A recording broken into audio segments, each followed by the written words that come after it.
कुछ लोगों को राष्ट्रीय हित का ज्ञान नहीं, दुश्मनों संग मिले।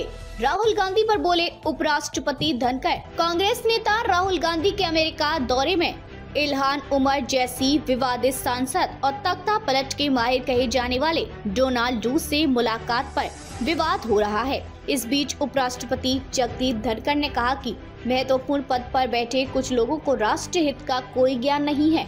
संवैधानिक पद पर बैठे एक व्यक्ति का देश के दुश्मनों में शामिल होना निंदनीय, घिनौना और असहनीय है।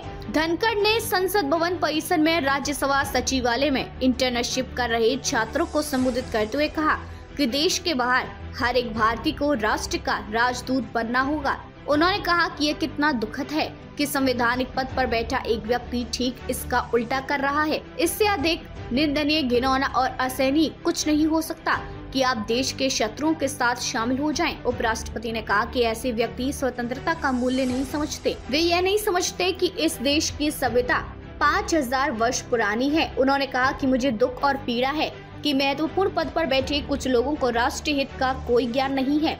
उन्होंने कहा कि एक सच्चा भारतीय कभी भी दुश्मनों का साथ नहीं देगा। धनखड़ ने कहा कि मैं इस बात से दुखी और परेशान हूँ कि महत्वपूर्ण पद पर बैठे कुछ लोगों को भारत के बारे में कोई जानकारी नहीं है। उन्हें ना तो हमारे संविधान का कोई ज्ञान है और ना ही उन्हें राष्ट्रीय हित की कोई जानकारी है। उन्होंने कहा कि आज जो कुछ भी हो रहा है उसे देखकर दिल दहल रहा है। इस आजादी को पाने में, इस आजादी की रक्षा करने में और देश की रक्षा करने में सर्वोच्च बलिदान दिया है। इसे याद रखा जाना चाहिए। धनखड़ ने कहा कि हमारे भाई बहन देश की रक्षा में पूरी तरह तत्पर हैं। माताओं ने अपने बेटे खोए हैं, पत्नियों ने अपने पति खोए हैं।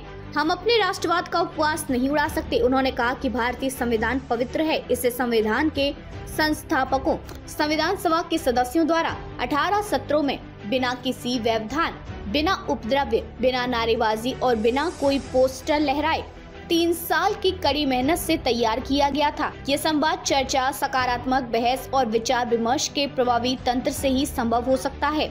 उनके सक्षम कई मुद्दे विभाजनकारी थे और सहमति बनाना आसान नहीं था। उन्होंने कहा कि अब कुछ लोग हमारे देश को विभाजित करना चाहते हैं। यह अज्ञानता की चरम सीमा है।